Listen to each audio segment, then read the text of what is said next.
BJP నేతలు ఉద్వేగపూరిత ప్రసంగాలు పక్కనపెట్టి చిత్తశుద్ధి ఉంటే తమ ఫిర్యాదులను స్పీకర్కు సమర్పించాలని మంత్రి పొన్నం ప్రభాకర్ డిమాండ్ చేశారు.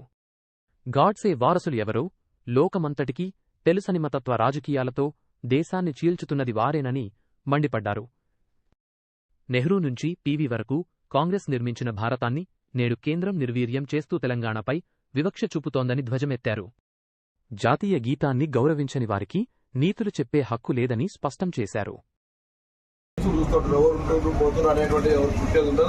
అట్లా మీరు గమనించినట్టయితే తప్పకుండా అందుకు సంబంధించిన అంశాన్ని శాసనసభ పరిధిలో అంశం కాబట్టి మరి మీ పార్టీ నాయకత్వం ఉంది, ఆ అంశానికి సంబంధించి సభ మంచి దృష్టికి గమని కోరుతాం. యూపీ ప్రచారణ విషయంలో మేమేమో ఇలా ఉగాది ఎవరిని విమర్శించకుండా అంతా సమృద్భావంగా మంచిగా జరగాలని కోరుకుంటా ఉన్నాం.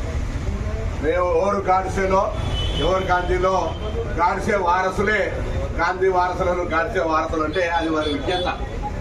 మేము ఎలా గాంధీకి సంబంధించినటువంటి స్మృతివనం పెడతామంటే ఒకవైపు విమర్శ చేస్తూనే అందుకు సంబంధించిన ఆటంకాలు కలిగిస్తూనే తిరిగి గాడ్సేగా అభివర్ణిస్తా ఉన్నారు.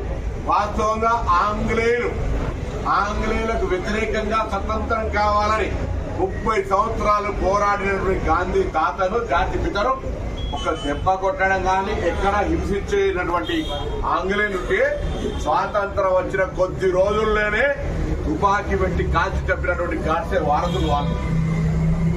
ఇది జాతిపితకి ఇచ్చినటువంటి గౌరవం. వాళ్ళు జాతిపితకి గాడ్సేకు సంబంధించి మాట్లాడితే ఇలా గాడ్సే వారసులుగా ఈ భారతదేశం లోపల విభజించి పాలించినటువంటి మతతత్వ వాదానికి మాత్రమే బ్రతిక చేస్తా ఉన్నారు. కాంగ్రెస్ పార్టీ అన్ని మతాలకు, అన్ని కులాలకు, అన్ని ప్రాంతాలకు నెహ్రూ గారి నుంచి మొదలుపెట్టుకుంటే ఈరోజు భారతదేశం విద్య, వైద్య, ఇరిగేషన్ రంగాల్లో ప్రపంచంతో పోటీ పడే విధంగా ఉంది అంటే వారు ఇచ్చినటువంటి ప్రణాళికలు. పివి నరసింహారావు గారు మన జిల్లా బిడ్డ ఇచ్చినటువంటి ఆర్థిక సంస్కరణలు ఈరోజు భారతదేశం పురోభివృద్ధి కృషి చేశాయి. ఈనాడు ద్వారా 12 సంవత్సరాల్లో నరేంద్ర మోడీ గారు ఊరికేనే మాటల గారడి తప్ప ఈ దేశానికి సంబంధించి నిర్మాణాత్మకంగా జరిగిందో చెప్పే ప్రయత్నం చేయండి.